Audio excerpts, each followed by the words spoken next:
Добар ден, почитувани, започува најновата Телма амбуланта. Некои впечатливи карактеристики, како на пример изразениот нос, се пренесуваат од генерација на генерација, но исто така се наследуваат и одредени болести.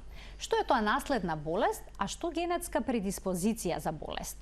Се наследува ли алергијата, покачениот холестерол или пак можеби карциномот?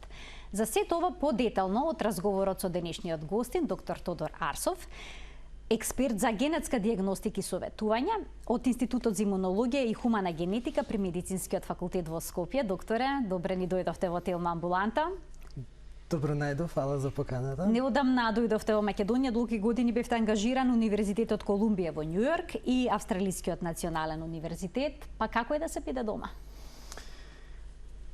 Па добро, ова е малку очекувано прашање, морам да кажам, бидејќи ја знаете мојата историја. Минатата недела бев на отварањето на новата сезона на Македонската филхармонија, на која што свиреше Симон Трпчевски и беше вистина волшебна вечер.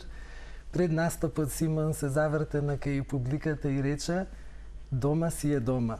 И мислам дека тоа отприлика го одговара прашањето кое што го поставувате.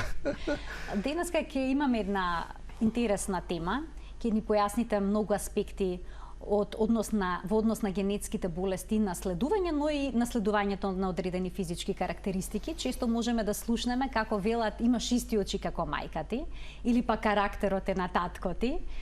Дали имаат тежина овие тврдења? Што се наследуваме од родителите? И еве се би сакала да започнеме од оние најочигледни генетски наследувања, на пример, двајцата родители имаат светли очи, може ли нивното дете да има темни, или пак ако родителите имаат изразено темни очи, дали децата би имале светли очи?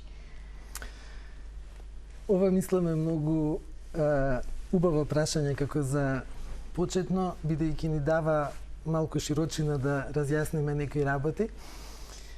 Кога ќе погледнеме во очите на некој човек, едно што забележуваме е секако бојата и тогаш го сваќаме окото како нешто биолошко, како орган кој што ни служи за вид, перцепција на светлината и светлосните дразби. Бојата на очите секако се наследува генетски, значи постојат определени генетски детерминанти на бојата на очите.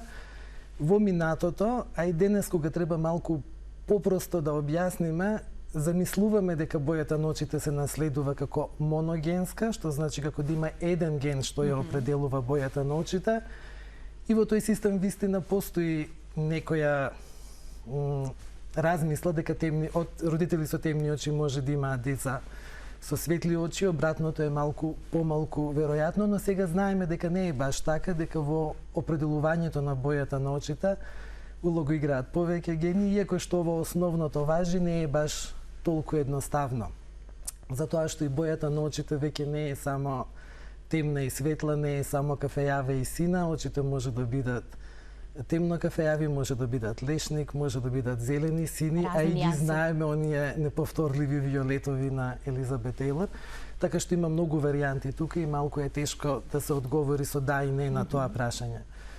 Меѓутоа, мислам дека за мене поинтересното како генетски советник, да кажам, во ова прашање, ова второто што го прашувате, ги имате очите на едниот родител, или да речеме еве на мајката, затоа што го поставува всушност прашањето малку пошироко, што гледаме кога ќе погледнеме во нечиви очи, дали е само бојата на очите или гледаме нешто малку повеќе. Мислам дека постои консензус и во источните и во западните учења, верувања и поезии, дека очите се прозорот кон душата, така што мислам дека кога ќе погледнеме во некого, ние гледаме повеќе отколку бојата на очите, а тоа другото што го гледаме, тоа не се наследува, барем не генетски. И зошто е ова прашање интересно како за почетокот, бидејќи мислам дека добро ја поставува сцената на нештата како гледам јас, дека ние сме биологијата, ние сме делумно гените кои што сме ги наследили, кои што ги имаме, ама сме и многу повеќе од тоа. И тука е генетиката сложена, бидејќи едното и другото не одат секој пат заедно, но уште повеќе ова врска родителска, да кажеме, која што ние некако ја поистоветуваме со биолошкото наследство, всушност не е баш така, она другото што го гледаме во метафизичкото око, тоа е родителот.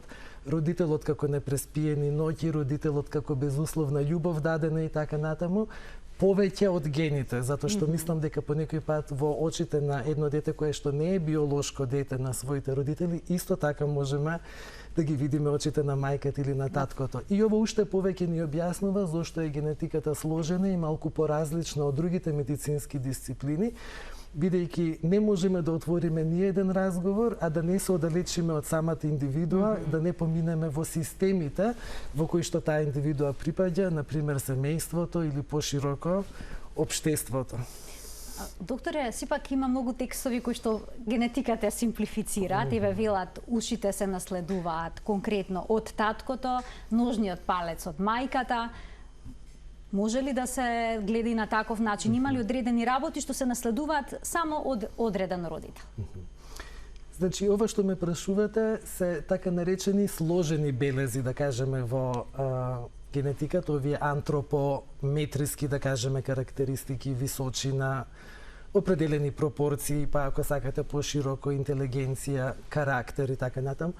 Значи, тие работи не се наследуваат на многу едноставен начин, со други зборови не се во моногенскиот дел од спектарот, значи не ги определува еден ген, туку мноштво гени и се разбира интеракцијата со надворешната средина. Значи и да постои определена генетска компонента, како таа ќе се материјализира и манифестира, зависи од многу фактори. Така што на тој начин поставено прашањето, одговорот би бил не, значи не наследуваме нос или изглед на носот од едниот, а изгледот на ушите од другиот родител. Меѓутоа има нешто во наследувањето што се наследува само од едниот или само од другиот родител. Например, машките го наследуваме Y хромозомот само од таткото. Таткото го определува полот на детето на некој начин. Така што белези, а нема многу, на Y хромозомот би се наследувале само од татко. Да кажеме, сите ние, и машките и женските, ги наследуваме митохондриите само од мајката. Митохондриите се енергетските станици во клетката и тие доаѓаат само со јајцеклетката, така што тоа нешто го наследуваме само од мајката.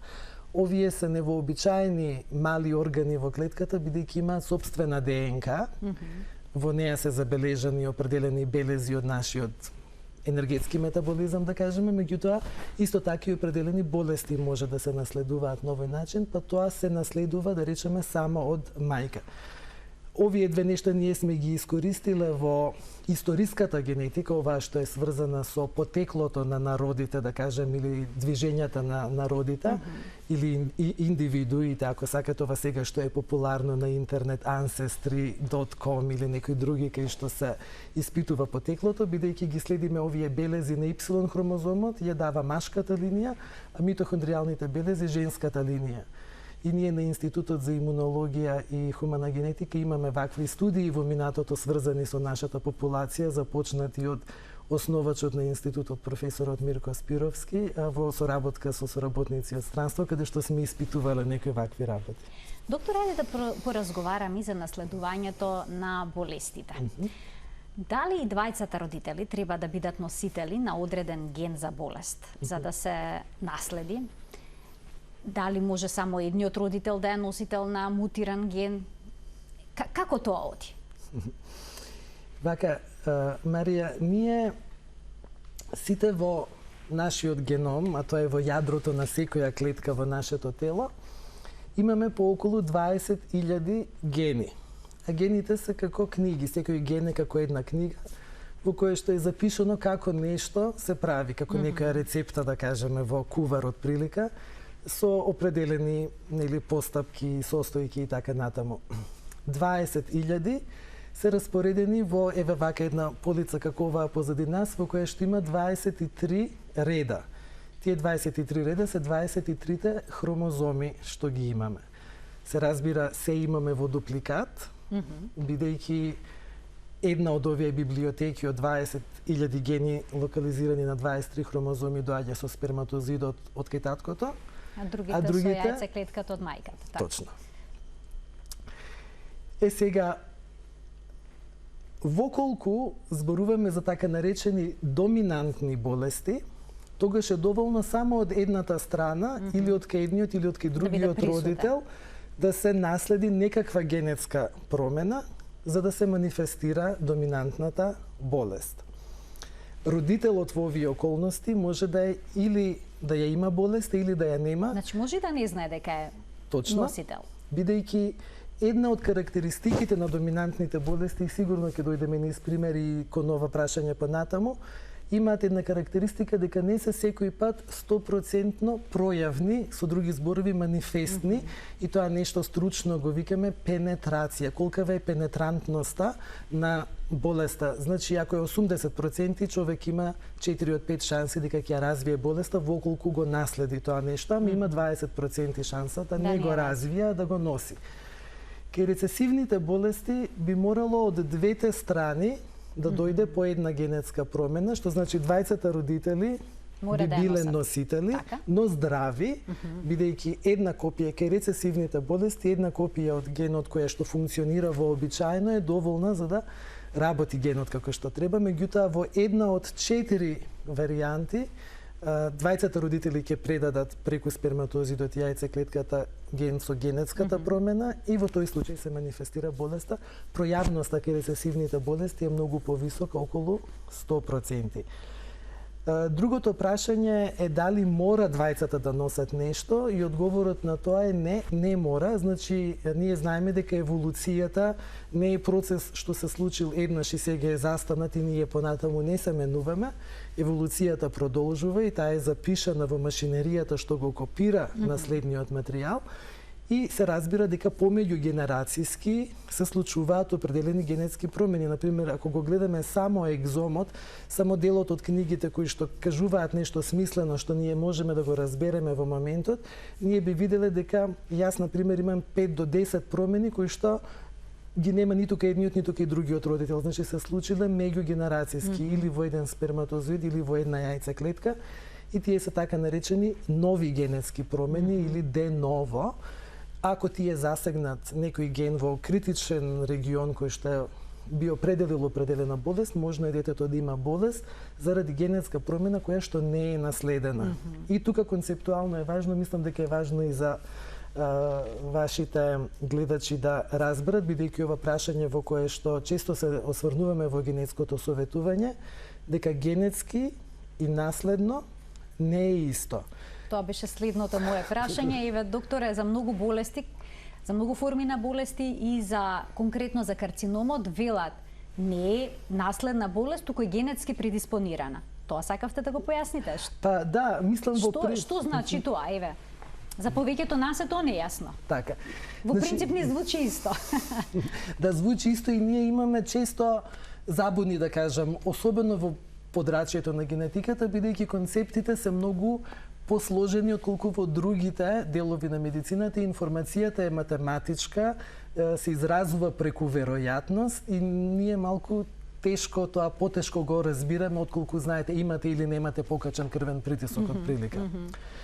А овие се и семантички некои грешки, каде што ставаме знак еднакво во нашите мисли дека генетски и наследно е исто. Значи, канцерот мислам дека е добар пример да го појасниме ова нешто. Значи, вака, секој канцер е генетска болест. Значи, не може канцер, например, во дојката да се развие без во тие клетки да се случат голем број на генетски промени, бидејќи дефиницијата на канцерот на некој начин на генетско ниво е дека тоа глобална дестабилизација на геномот, кај што геномот почнува да се препишува на неконтролиран начин, се внесуваат нови мутации кои што му дозволуваат на канцерот да се развие и да преживее.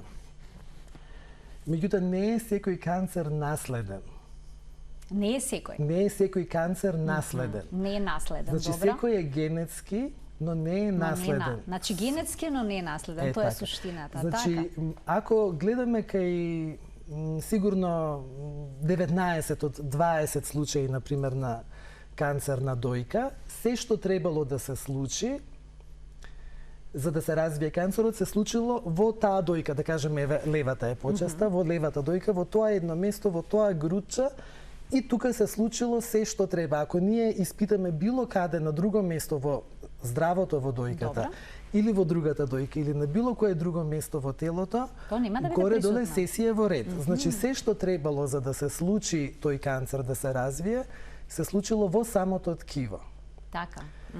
И ово е долготраен процес кој што отприлика условува таков еден спорадичен вид на канцер кој што не е наследен да се јави вообичаено во понапредната возраст, затоа што е потребно долго време да се помине. случат тие мутации. Мислиме како качување по скали, додека да се поминат сите скалила за да дојдеме на крајот до состојба на канцер, треба многу скали да се искачат.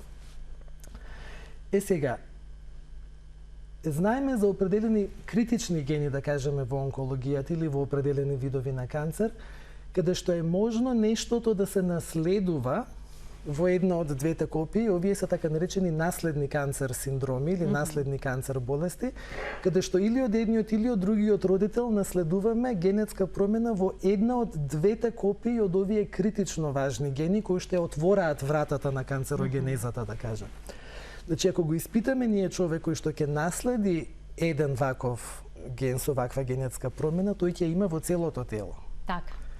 Зошто се јавува само во определени ткива, тоа е малку не го разбираме во моментот. Например, ако човек наследи патогена генетска варијанта во брака 1 или 2 генот, ке жените, да речеме, развиваат канцер на дојка или на овариум, ке мажите може би исто така дојка или еве простата. Во двата пола може би малку зголемен ризик за панкреас. Зошто тие органи не знаеме, ама било каде да испитуваме, ќе го видиме. И бидејќи ова веќе е изоден пола од патот што се вика, овие форми на канцер се јавуваат во помлада возраст и се јавуваат кај повеќе членови на семејството. Кога зборувам повеќе, не значи имам тетка со канцер на дојка или баба со канцер на дојка, зборувам 5-6 роднини од прво или второ сродство, од кои што барем неколку би биле со почеток на болеста под 50 години. Например. Докторе, доколку некој има брака 1 или брака 2, Добро. дали сигурно ќе се разболи?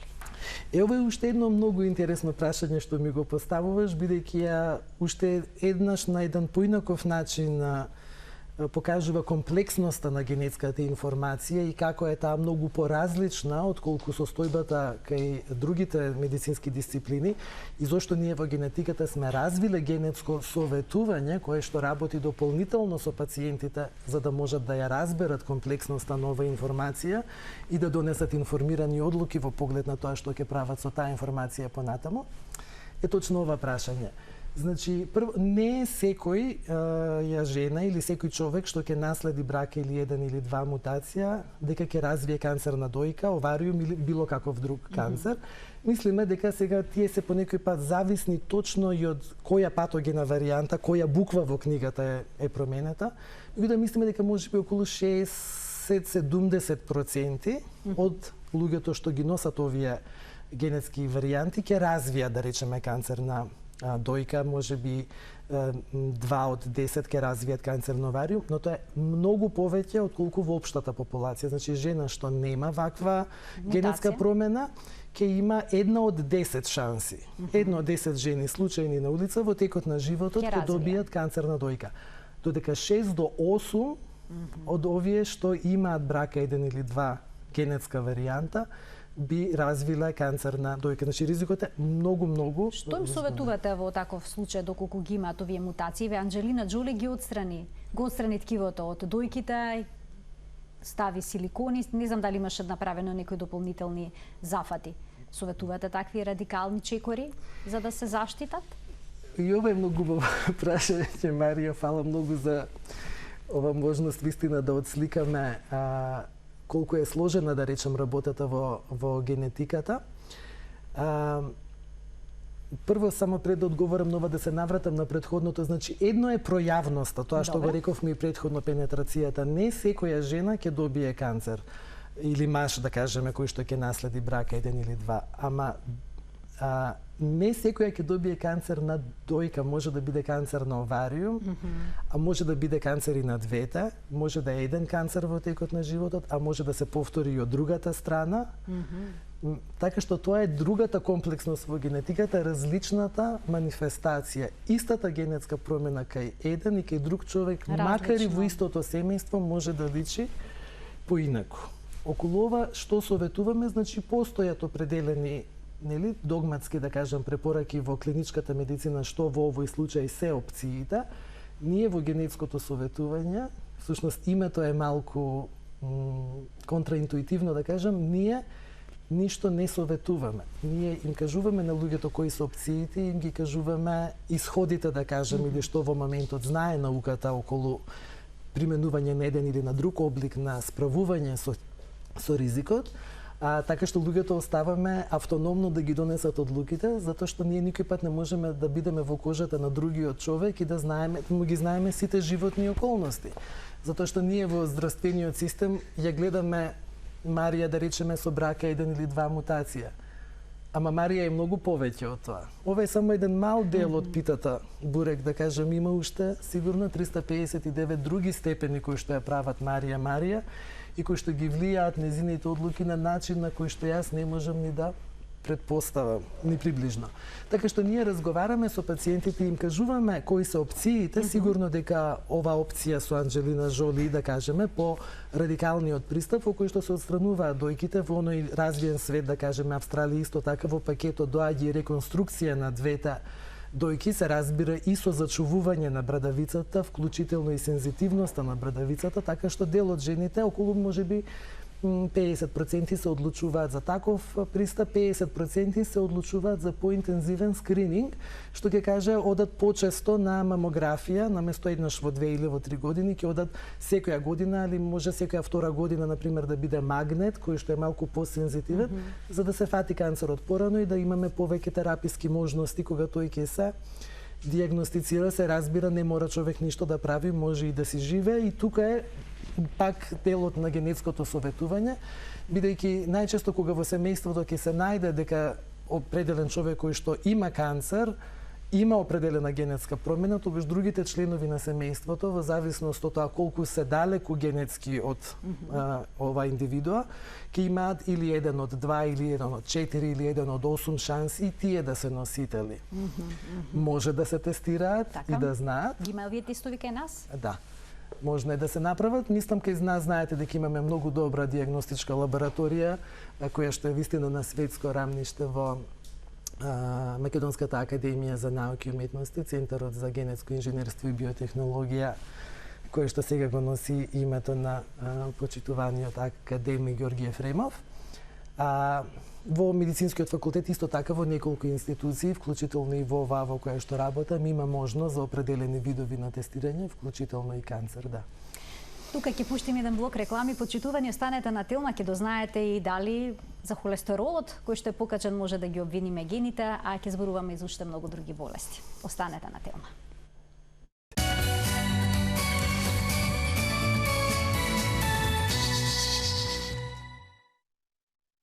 Со доктор Тодор Арсов, експерт за генетска диагностика и советување при Институтот за имунологија и хумана генетика на Медицинскиот факултет во Скопје, денеска зборуваме за генетиката, за тоа како се наследуваат физичките карактеристики, но и болестите. Докторе, премалку зборувавме за гените кои што може да доведат до развој на карцином, брака 1 и брака 2. Сметате ли дека доколку некој има болни во семејството од карцином на дојка, дека треба да направат едно вакво испитување? Потребна ли ни е таква информација? Ќе предизвика ли дополнителен притисок кај нас, бидејќи сепак постои можност болеста никогаш да не се развие?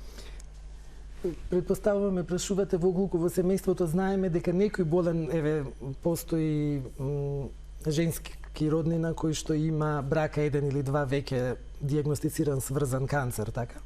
Да, и сега вие сте здрава и дали вие сакате, да. Значи, ова е нешто што во генетското советување се вика предиктивно тестирање. Значи, кога тестираме човек кој што веќе ја има болеста, тоа е диагностичко тестирање. Тогаш не знаеме дали нешто ќе најдеме, постојат определени алгоритми врз база на кои што одлучуваме дали има или нема логика некој да го тестираме врз база на неговата клиничка слика, возраста, семејната историја и така натаму. Но кога веќе сме нашле нешто со диагностичкото тестирање во семејството, тогаш се подразбира дека прашањето се отвара за сите биолошки роднини во тоа семејство, бидејќи да речеме сите роднини од прв степен, да кажеме родители, деца, браќа, сестри, ќе имаат еден од два шанси да исто така ја носат таа определена генетска промена. Овие што се малку подалеку роднините, еден од 4 или еден од 8, и сега тие се здрави, ама исправени пред прашањето дали јас сакам да знам дека имам значително, потенцијално зголемен ризик за канцер.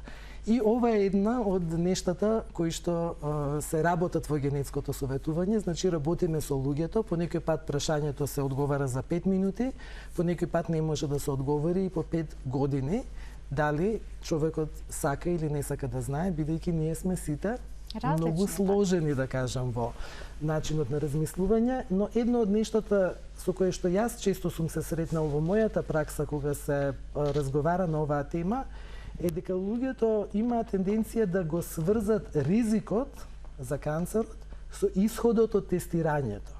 И на нив прашањето им е, ако се тестирам, тогаш ризикот станува реален за мене. Ама ризикот е тој, без разлика вие дали сте се тестирали или не. Например, ако некој еве ваш прв степен роднина, не знам да речеме брат, сестра, мајка и така натаму, се најдат дека ја носат оваа генетска промена, вие имате 50% шанса да ја имате исто така, и ако ја имате, 60 до 80% шанса да развиете. Значи, отприлика вашиот ризик во моментот, чисто теориски, без никакво тестирање, е 3-40%, да кажеме. Независно од тестот. Значи, тестот само може да го разјасни ризикот, дали е како на општата популација, во колку не сте наследили и вие, или е повисок како кај роднината, ама вие секако имате зголемен ризик.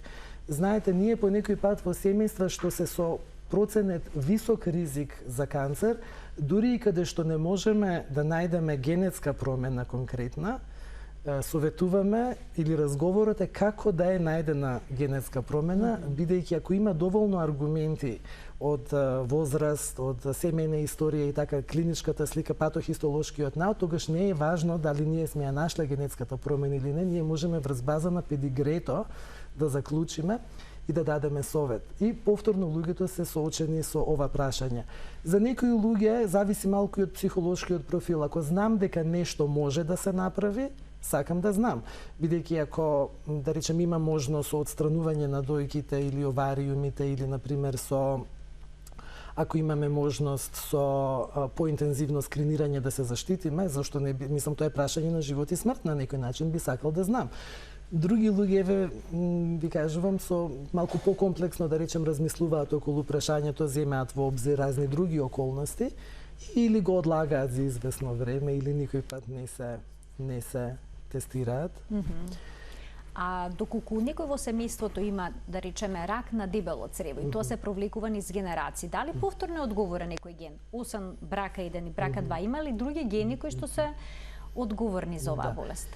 Да, значи, точно канцерот на дебело црево е една од тие што ги викаме парадигматични, да речем, форми на канцер, кај што сме научиле доста околу овие наследни форми на канцер и постојат ретко, повторно не е секој канцер на дебело црево наследен, тие се помал процент, меѓутоа знаеме за такви форми каде што можеме исто така во семејството да тестираме. Така што да, во колку има поголем број на членови на семејството, во колку возраста на почеток била под 50 години, барем кај еден двајца, значи во колку се исполнат определени предпоставки, аргументи во личната и семејната историја, тогаш има логика да се тестира и може да се најдат вакви промени и да се дадат соодветни препораки. Знаете, маката во генетиката е што ние можеме да тестираме и за работи за кои што нема лек.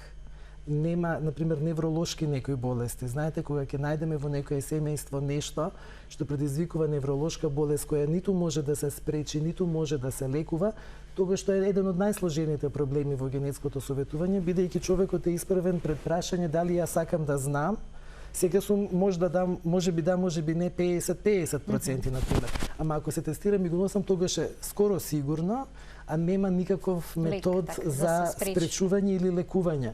Кај овие форми на канцер е малку по-благородна ситуацијата, бидејќи има мерки со кои што човек може да си го заштити здравието и животот и да изживее еден живот со вообичаена должина. А спротивното, знаете, мислам, напреднат канцер на овариум или воопшто канцер на овариум, се лекува многу сложено и исходот не е многу добар. Немаме добри методи за скрининг, така што на преска кога реков ние во генетското советување не советуваме.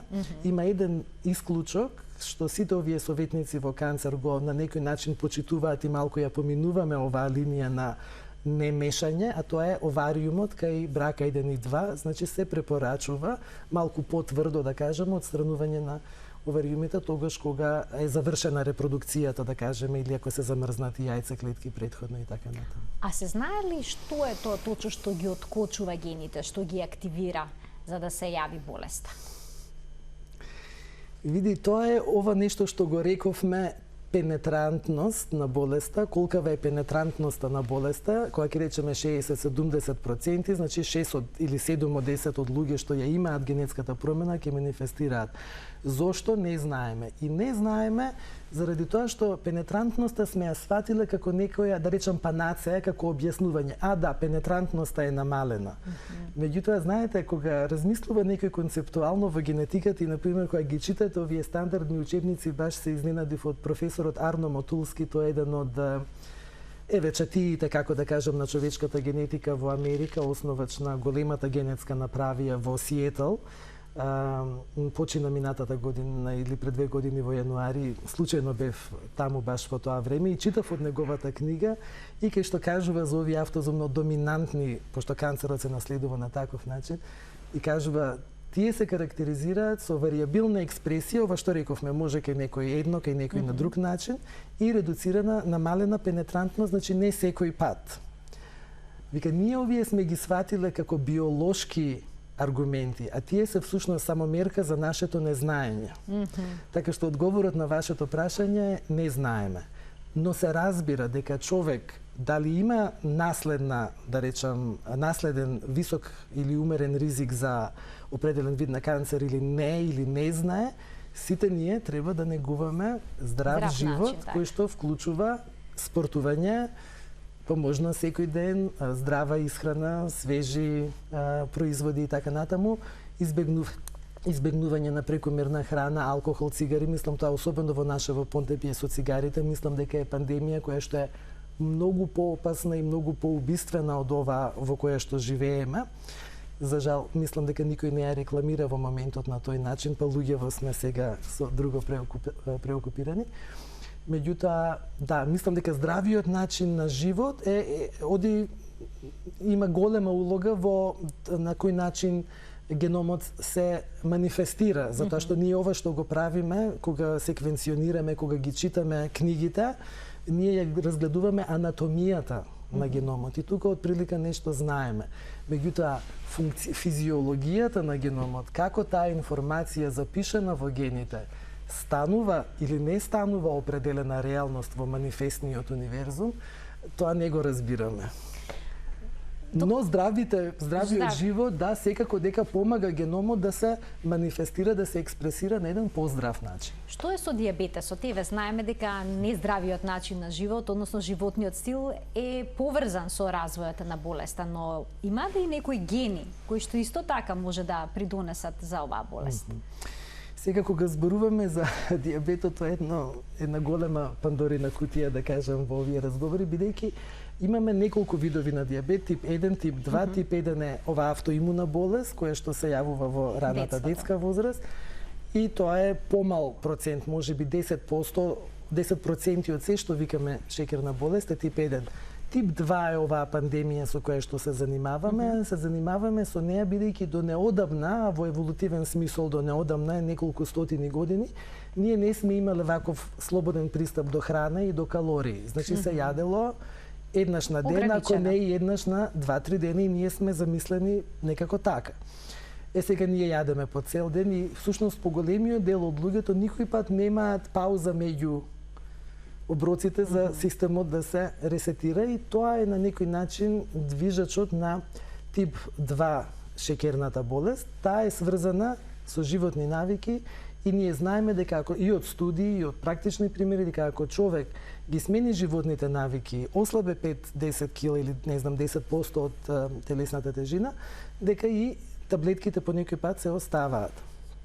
Но Кај овие така наречени чести болести, бидејќи тип 2 диабет боледува барем еден од 10 до 15 луѓе, ако ја скринираме популацијата, би имале доволно критериуми и аргументи за да се диагностицираат со тип 2 шеќерна болест.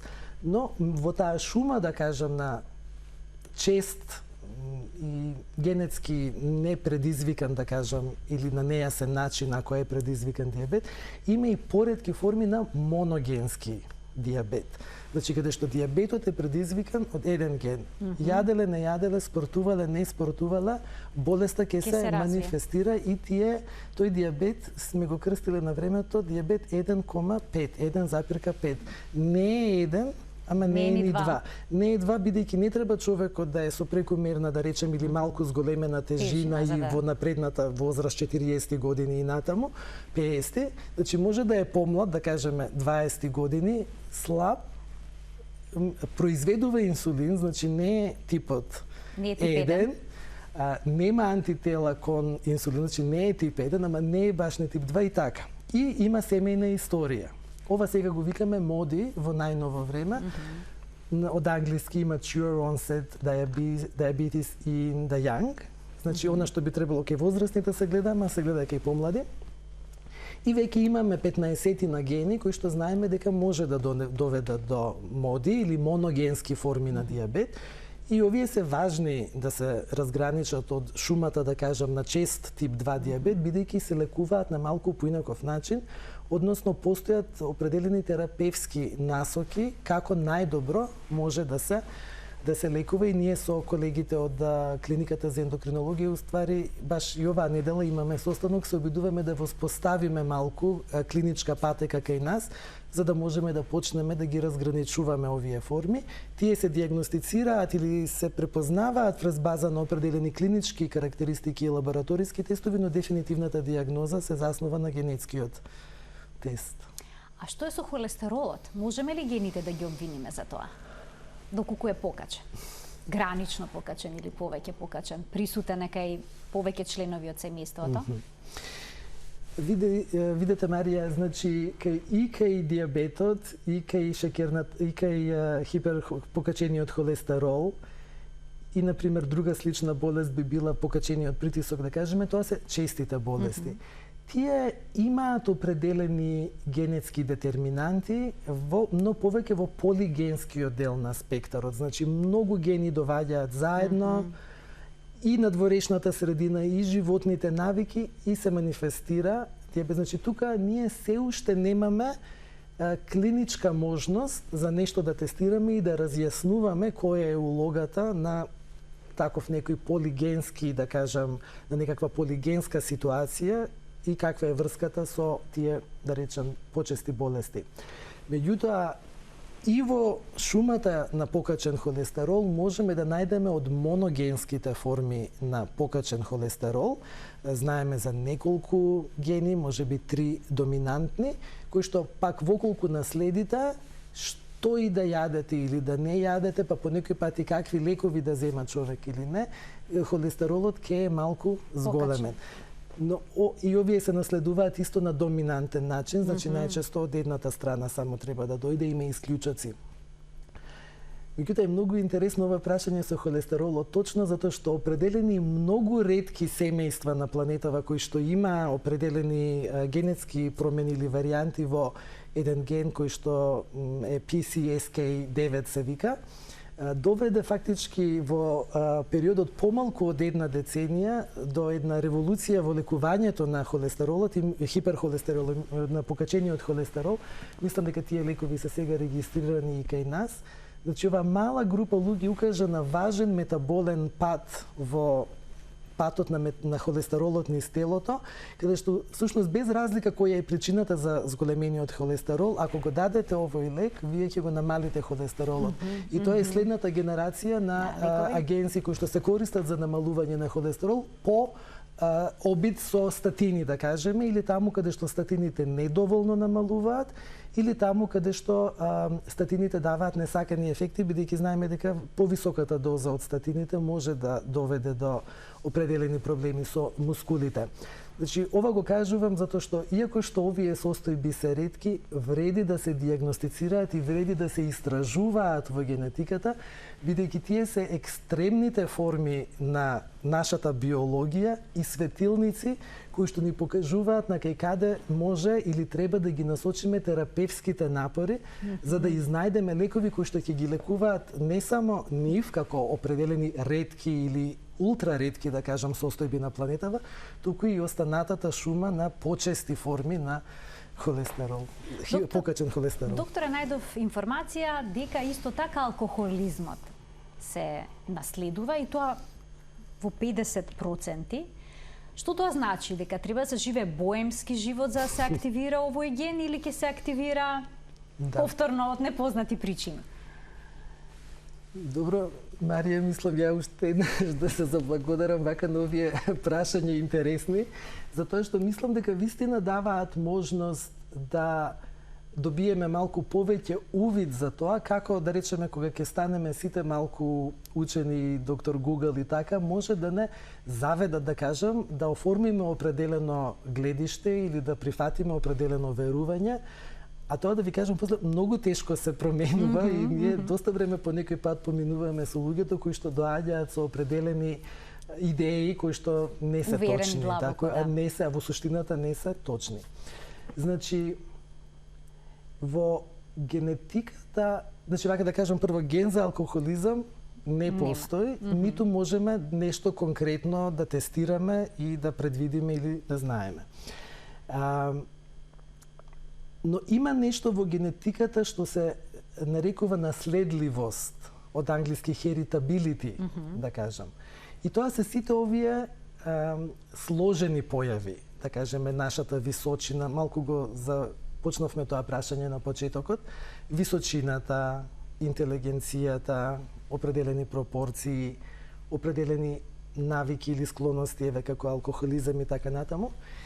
И тие кога ги испитуваме, ние ги испитуваме на популационо ниво, за да добиеме идеја во колкав степен игра наследниот фактор или генетските фактори играат определена улога. И сега малку тешко се објаснува, меѓутоа, да кажеме, ако земеме да испитуваме идентични близнаци, например, и ги мериме колку се високи, па мериме неидентични близнаци и мериме колку се високи, и земеме обични браќа или обични сестри кои што се родени во две различни бременности и гледаме колку се високи, можеме да споредуваме колкава е совпадливоста на висината. Помеѓу овие што се генетски идентични, овие што се генетски 50%, ама поминале заедно време во утробата на мајката и најверојатно се на посличен начин одгледувани во семејството, во исти алишта, облекувани со исти храни, хранети во исто време. И да речеме браќа или сестри кои што се во различен момент родени. И уште имаме и близнаци па што се одвоени при раѓање и одвојувани во две различни семејства, и кога ќе ја споредиме совпадливоста, да кажеме, на белегот, например, еве височина, можеме да видиме колкава е, ама на популационо ниво, колкав е доприносот на наследноста на оваа појава, и ќе речеме 50%. Значи, на друг начин да го кажеме тоа, разликата во височината помеѓу мене и вас, можеби 50% е условена од нашата различна генетика, а 50% од некакви фактори, да речеме, на надворешната средина. Но тоа не значи дека мојата височина е 50% наследена од мајка ми и од татко ми. Како да го објаснам ова на друг начин е, например, ако имаме на една палета на уметникот сина боја и жолта боја и ги помешаме, ќе добиеме зелена боја. Таа е нов квалитет. Не е ниту сина, ниту жолта. Да, доаѓа од потенцијалот на тоа што е доведено во средното купче. Ама тоа е само потенцијал, тоа не е 50%, тоа не предизвикува. Тоа е само потенцијал. Двата потенцијала кога ќе се сретнат, се раѓа некој нов квалитет. И ова е тоа од прилика. Значи, ние не можеме тие популациони пресметки да ги применуваме на индивидуално ниво. Тоа е грешка, да кажам, во барем според мене во мислењето. Се почесто луѓе отфрлат глутенот из храната. Некои луѓе со причина, некои без причина, но велат дека голем дел од здравствените тегови им се средиле откако го изфрлиле глутенот. Има една болест позната како целијакија, која што е поврзана со некои гени, ако не се лажам, кои што се всушност одговорни за нетолеранција на глутенот. Дали за некој да има проблем со глутен, мора да има присуство и на овие гени? Не мора. Значи, ова целијакија не се диагностицира со генетски тест. Е краткиот одговор на прашањето. Постои определена поврзаност и во големиот алгоритам кога размислуваме за диагноза целијакија или на друг вид на нетолеранција на глутен кој што не е сврзан со објективни промени во цревото, значи нема објективни наоди, медицината е малку збуната и тоа го викаме интолеранција на глутен. Значи интолеранцијата на глутенот се јавува и кај целијакијата, ама постои ова интолеранција, каде што вие ако го испитувате човекот, ниту можете да видите некаква промена во цревото, например во ендоскопскиот преглед, ниту можете да видите определени промени во крвта, антитела кон тенкото или црево, меѓутоа тие имаат тегоби. И тие тегоби се слични на целијакија и тоа е вака една сега малце нова и сива зона, каде што по некој пат има и судир помеѓу пациентите и здравството, бидејќи ние немаме објективни докази за болест, а луѓето имаат тегоби, таква и фибромиелгијата, да кажеме. Се обидуваме да најдеме определени генетски врски, такви до сега нема. Постои определена поврзаност помеѓу целијакија и ХЛА системот и ние тоа го тестираме на институтот. Тоа ни помага да отфрлиме диагноза. Значи ако нема, а не да потврдите? Не потврдуваме. Значи мислам само дека се отфрла со тоа. Би можеле да зборува против, значи ако нема определена асоциација со определени генетски маркери, тогаш тоа зборува во прилог против целијакија, да кажеме, или некаква глутенска мака. Ништо не може со сигурност да потврди и да исклучи, се разбира дека одлуката е многу посложена во таа слагалица, да кажам, диагностичка. Ова е еден од факторите, ама ни далеку не е пресуден и не може да потврди, сигурно. А дали и отпорноста кон вирусите е генетска? Може ли да испитаме колкава е нашата отпорност, да речеме, кон SARS-CoV-2 вирус? Дали ќе се разболеме или не, бидејќи постојат некои информации дека 30% од луѓето на планетата никогаш нема да се разболат од COVID. И мислам дека тоа е најдобриот доказ дека постои определена индивидуална чувствителност или отпорност кон вирусните инфекции. Видете, Марија, ние некако овие работи мора да ги сватиме во еволутивен контекст. Значи, нашиот геном еволуирал на оваа планета во последните неколку милиарди, ако не милиони години во некоја поконкретна форма на живот. И ние и како човечка популација во последните колку милиони години постои Homo sapiens навака, сме се сретнувале со многу предизвици на природната селекција.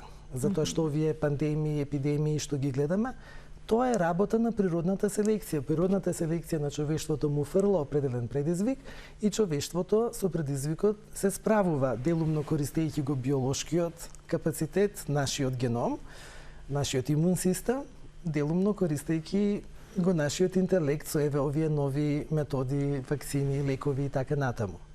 Значи, нашиот геном е обликуван од патогените. Ние со патогените сме живееле секој пат и продолжуваме да живееме. А не само што е тоа, туку ние и 10% од нашиот геном е практично вирусен по потекло. Значи, тоа се вируси кои што во текот на еволуцијата не заразувале, се интегрирале во геномот, останале стабилно интегрирани и денес ги гледаме кога ќе го секвенционираме целиот геном. 10% од секвенциите личат многу на ретровирусни секвенции. Фактички вирусите се големите генетски инженери. Всушност тие допринесуваат кон еволуцијата, наместо да се чека ова спонтана еволуција да доведе нешто ново, вирусите може нешто малце да го забрзаат тој процес. И други 40% од нашиот геном се всушност повторувани секвенции за кои што се помалку очигледно од друго, да речам, микробиолошко или вирусно потекло, ама има некои размисли дека можеби и се. Сега, ние сме преживееле од Јустинијановата треска до ова последна во почетокот на векот црна треска, шпански грип. Тука биле колери, маларии, да кажеме, сите тие оставиле белег врз нашиот геном. Ние, например, денес, еве во нашово поднебие се судираме со определени болести, например хемоглобинопатиите, болести на хемоглобинот, еве како например српеста анемија или како например таласемија, се многу чести во популацијата носителите, а со самото тоа и случаите на таа болест. Значи носителе каде што имаме една од двете кои што требаат за да се јави болеста, а случаите ќе бидат кога двајца така ќе се сретнат и во 1 од 4 ќе ги предадат гените со генетската промена. Но еволуцијата ги фаворизирала овие луѓе бидејќи тие биле поотпорни кон маларија, да кажеме. Така што нашиот геном е многу различен. И јас и вие во нашиот геном имаме 6 милиарди букви, а се разликуваме помеѓу себе за околу 5 до 6 милиони. И тие нешто прават различно помеѓу нас. Сигурно на еден ист предизвик ќе одговориме поинаку. И сега некои сме со малку поголема чувствителност, некои со малку помала чувствителност и кон овој вирус. До сега науката нема некаков конкретен и секако не клинички употреблив генетски маркер кој што може да одговори на ова прашање. Се разбира дека ако нешто такво некој пат излезе, тоа ќе биде нешто многу важно и можеби на ниво на откритие за Нобелова награда, но изгледа дека не е така. А не е така, нема да најдеме една некоја причина. Зошто? Затоа што имуниот систем е многу сложен, многу играчи доаѓаат заедно за да не одбранат од вирусни и други инфекции, вклучително и од ова.